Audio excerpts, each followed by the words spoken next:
Okay, so a couple of things about the webinar here that we're doing.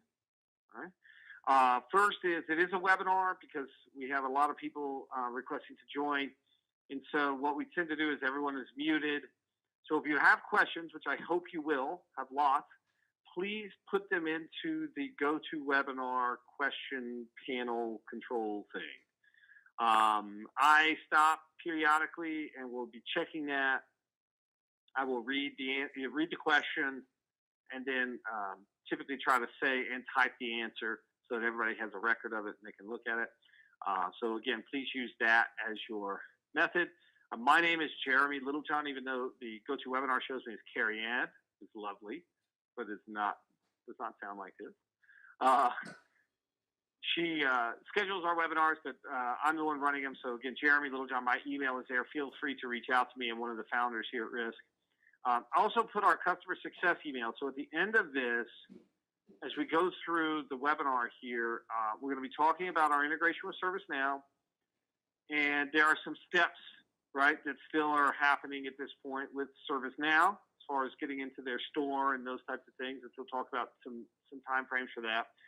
But then in addition, for you guys, you're going to need some authentication credentials, what's called an API key, in order to set up the integration, which I'll show you as we do a little demo here. Customer success is how you can get that. So at the end of the webinar today, I'll say, hey, the call to action is email customer success, and they'll help you get the access that you need. Lastly, there's multiple partners and customers on, as I always have to say in all of our webinars. So if you have something that's very specific to a customer, feel free to reach out to me or to customer success offline, or just sanitize your question as you're putting it in the portal. Okay, so here's our brief agenda. What are we announcing? What the heck are we talking about here today? What are some of the use cases with an integration between RISC Networks and ServiceNow? So we'll talk about that. I'm going to do a brief demo of the integration, and then we'll talk next steps. So again, questions, please go into the question panel. All right, so what are we really announcing here? RISC Networks has developed an application that will be part of the ServiceNow store.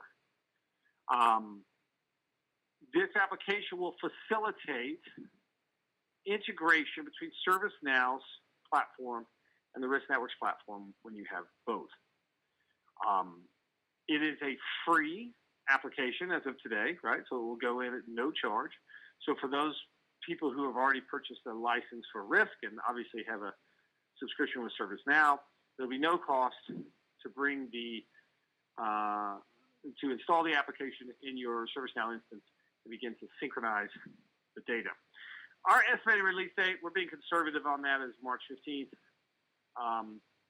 It's in process now in the ServiceNow queue, but would rather give you guys a little bit later date than have all of you anxiously looking for it and you get delayed. So the overall picture here is that it would be a bi-directional sync in both directions.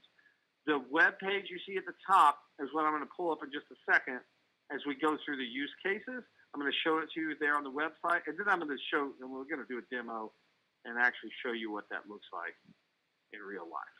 Okay. All right. A couple of notes about us and ServiceNow. As many of you may or may not know, ServiceNow has a discovery component. It also has a service mapping component. The company they acquired called Nebula in 2014.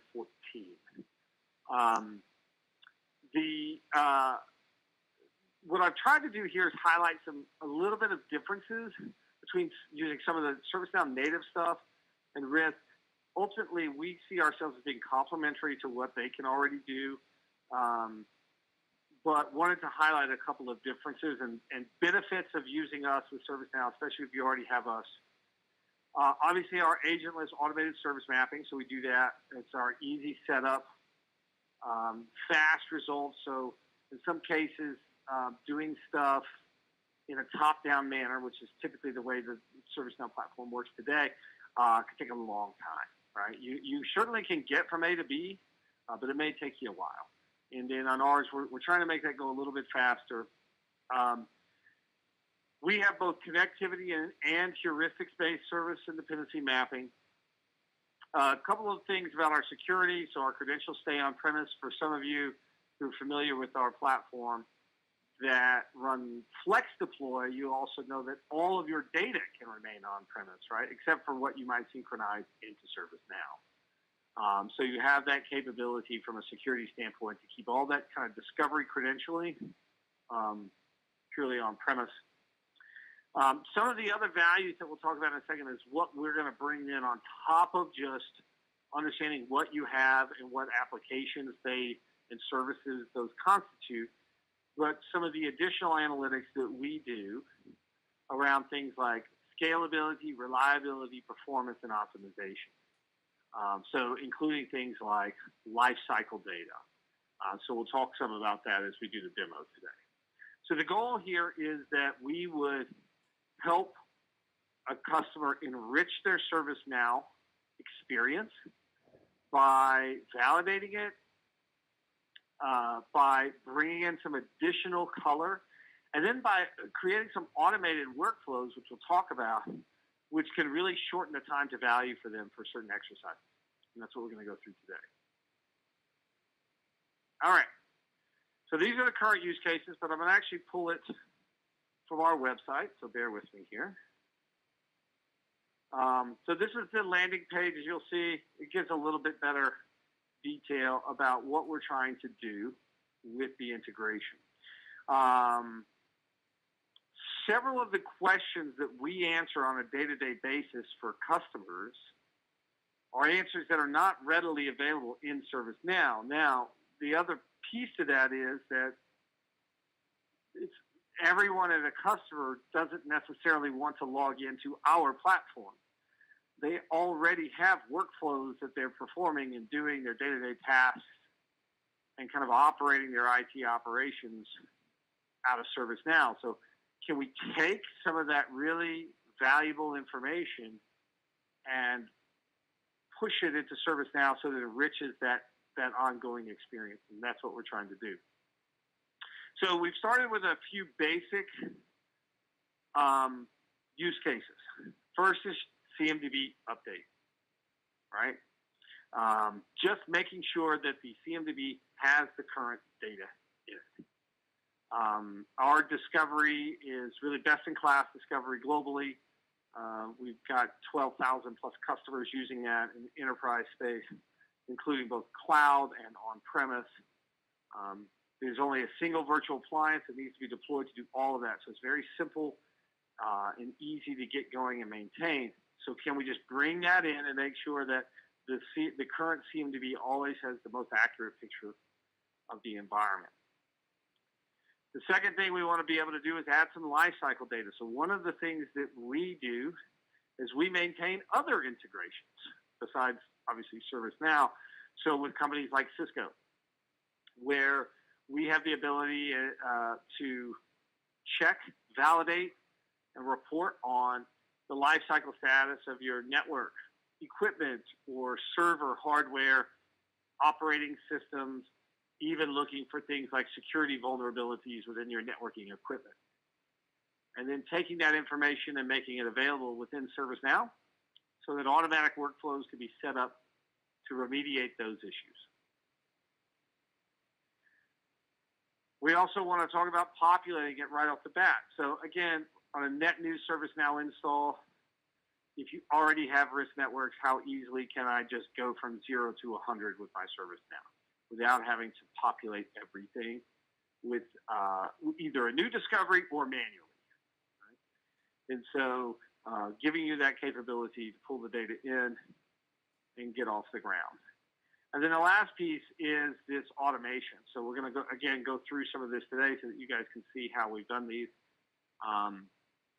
This is making that making the process of pulling the data in from RISC is automatically there, but then making an action automated so that the customer doesn't have to think about the relationship between end-of-life information and their services that they're tracking they can just have that automatically flow through and open a ticket.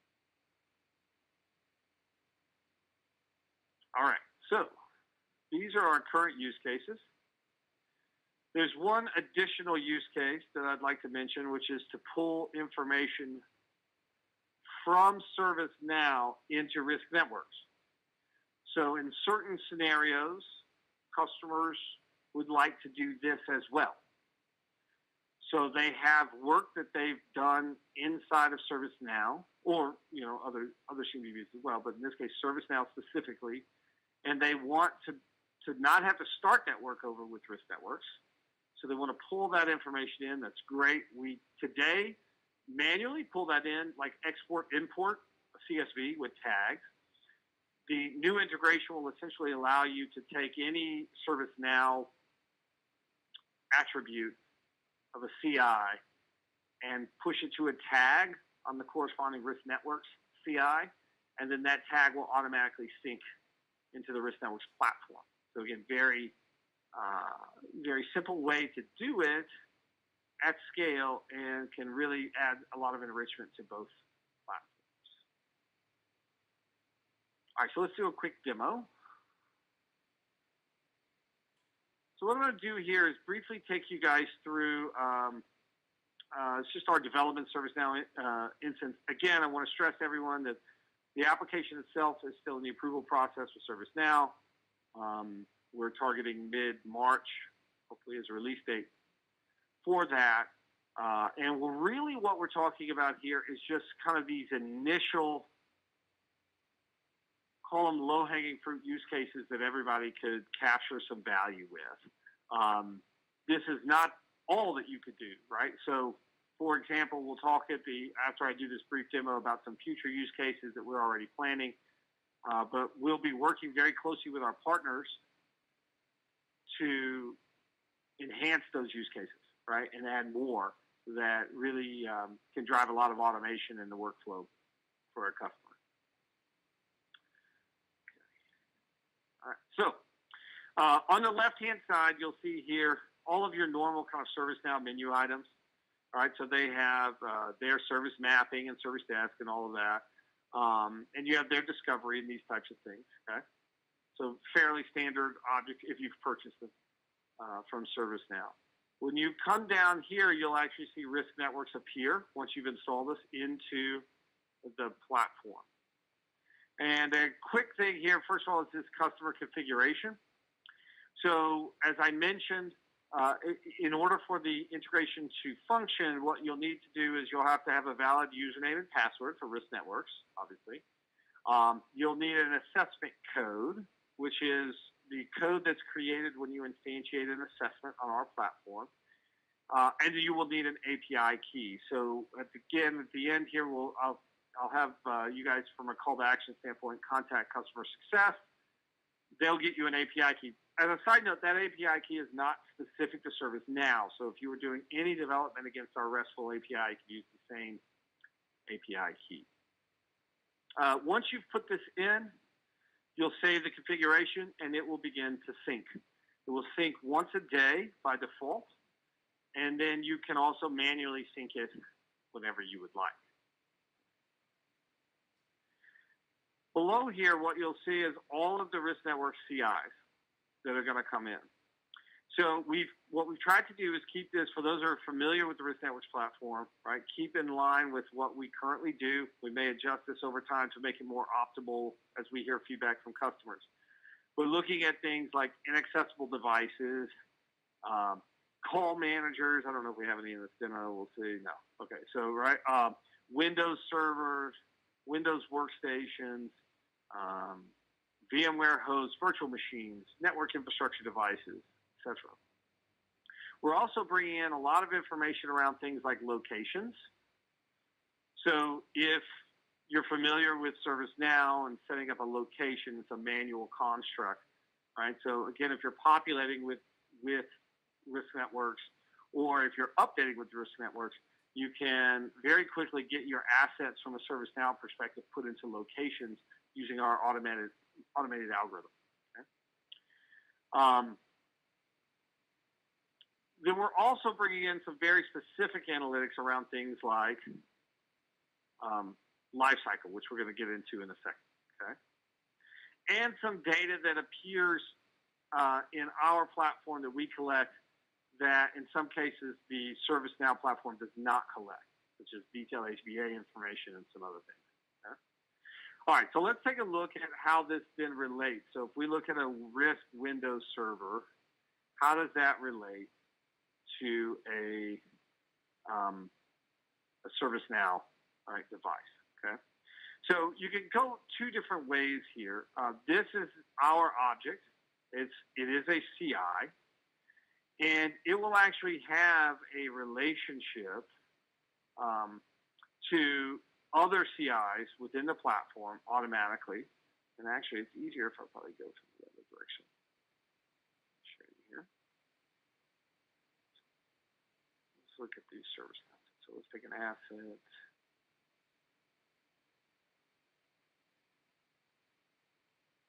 So let's go this way.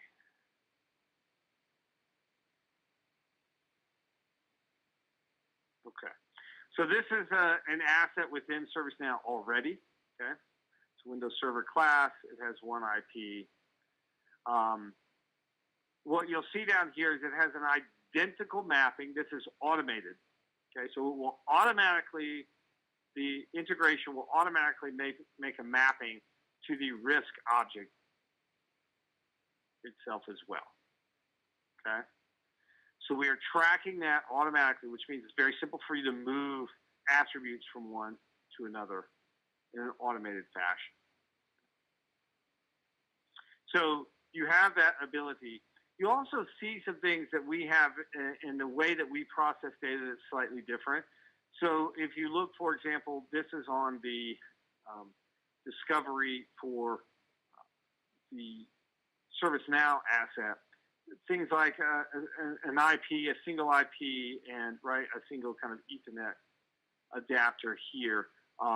When you look at the same device, for example, within RISC Networks, we're going to show that there are actually multiple interfaces on this device, including AWS.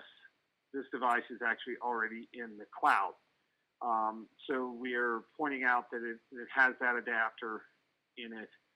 If this device had multiple IP addresses on it, you'd be seeing those, and of course seeing the multiple MAC addresses and so forth. Okay. So just some additional color that we bring into that platform. We'll also show, for example, its IPv6 address, not just its IPv4 and these types of things. So there's this first piece, which is getting the information from RISC into the ServiceNow asset and keeping those updated.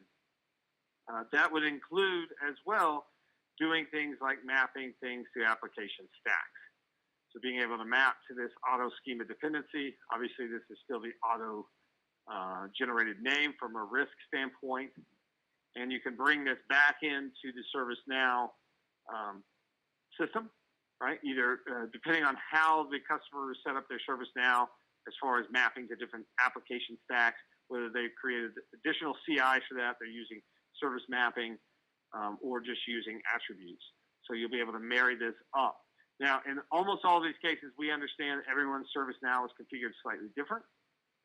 And so we have a professional service that can assist in getting some of these initial mappings done so that it's automated going forward. So what I'm really excited to show you guys about, or talk to you about, it'll work in a minute, is some of the information that we really feel enriches ServiceNow dramatically, right? Things like hardware and software lifecycle information. So that if I go in and I say I need to open a ticket in ServiceNow for something that is for any of my stuff that's into support or will be into support next year, and how do I get that done? Now, if I've taken the time, right, to manually input all that data as I acquired those assets or whatever it was into ServiceNow, okay, great, I've got it. But if I didn't, what am I going to do? So we have that data, we can pull that in and provide it. All of that is done at this point through our workflows. So we have workflows that we created and have tested that we can then make available to you as part of the implementation, or we can help you create new workflows, right, that accomplish whatever it is that the customer wants to accomplish as it relates to changing, either changing information in the ServiceNow database or even taking actions like creating incidents. So this is our, script to create an incident based on end-of-life reporting from RISC. So, and it will create the incident, open the ticket, and then put it into the queue so that someone can go and work that. So again, not every customer may want that, but these are the things that we really felt like could add a huge amount of value into the ServiceNow ecosystem, and especially for those enterprise customers who are dealing with this at scale. Okay. So that was a brief demo. Again, looking for March 15th timeframe for that to be released and for people to be able to start interacting with it. I want to talk about a couple of future use cases. So these are things that we're bringing in that we think will be useful that didn't make the timeframe for kind of the first cut, but also things that we would love to hear from our partners about, right? How do they feel like they can enrich a customer's experience in ServiceNow? So for example, opening a ticket to tell me when to move an application based on the cost. So we are already tracking the cost of all of your applications. When it's 30% less to run it on a different cloud provider or somewhere else, I want to know. Notify me in ServiceNow to migrate that. I might want to be notified when a new inter-application, not intra. So we're talking here about one application depending on another application or microservice. How do we know that that's occurred? And can you let me know, and can you open an incident or some sort of reporting for me within ServiceNow, right? The other thing that we're really looking forward to doing is coordinating some workflows through our provisioning and platform migration tools. So really ServiceNow being the kind of change management leader.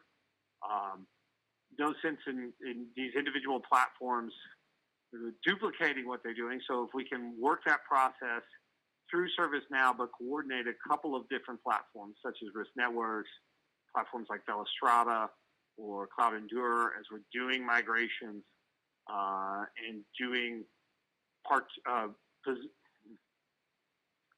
provisioning, sorry about that, of cloud environments in order to accommodate those workloads as they come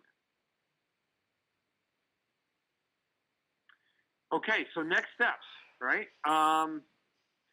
The next step, if you're interested in doing this, right, we'll be looking for people as soon as it's in the marketplace. Again, it'll be free. So we're looking for people who want to do it and want to be in the process with us early on, and give us some feedback, and then also work with us to develop some of those future use case pieces. You can contact customer success at RISC Networks. So if you're a partner or an end customer, we're happy to do either. Obviously, we want to add value to everyone through that process. We will generate an API key for you and deliver that to you. As I mentioned before, that API key can also be used to do any type of integration you're looking to do with our platform.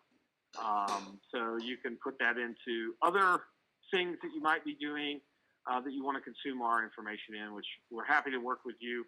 I actually run integrations here at RISC Networks, so I'm happy to work with you on a one-on-one basis on that. And then obviously we'll keep you in the loop as the integration progresses. Great. So, okay, good. We got a question. All right, so question from Gary. If we have multiple risk assessments, do we need to add multiple configurations in ServiceNow? Okay, so let's kind of break this down. If you have multiple risk assessments, then each assessment inside of risk would essentially map to a single ServiceNow instance for a customer. So if you have if you're a partner and you're running 3 different customers' assessments, who then have 3 different ServiceNow instances, yes, you will need to configure each ServiceNow to reflect the relationship between their instance and their assessment.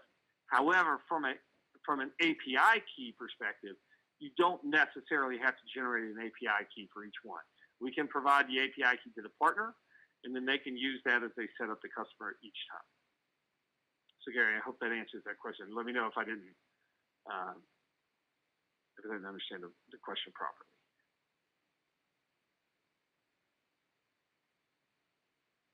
Wonderful. Well, I am happy to answer any questions about the integration, timing, or potential use cases. And obviously, if we don't have any, then I'll tear down the webinar and give everyone back a little bit of time in there. Okay, here we go. So Gary has okay. So Gary, the question you're asking about is pretty specific. Let's talk about it. So Gary's asking, we have one customer, but 3 assessments and 1 ServiceNow instance. And so Gary, let's take that offline. That's something that we can certainly accommodate. And that might happen, right, as people are looking to they might be looking at, from a risk perspective, at different, geographies or business units, but then from a ServiceNow, they have one kind of global picture. And so we can talk about how we would handle that. But Gary, I'm going to ask you to reach out to Mike on our customer success team, and let's set up a call, and we'll get that answer for you, okay? Well, oh, great. Okay, you're welcome, Gary. Thank you. So if there are no other questions, then I'll go ahead and end the webinar. And again, I thank everyone for taking the time to meet with us today. And please reach out to us if you have any questions or concerns. Thanks, everyone.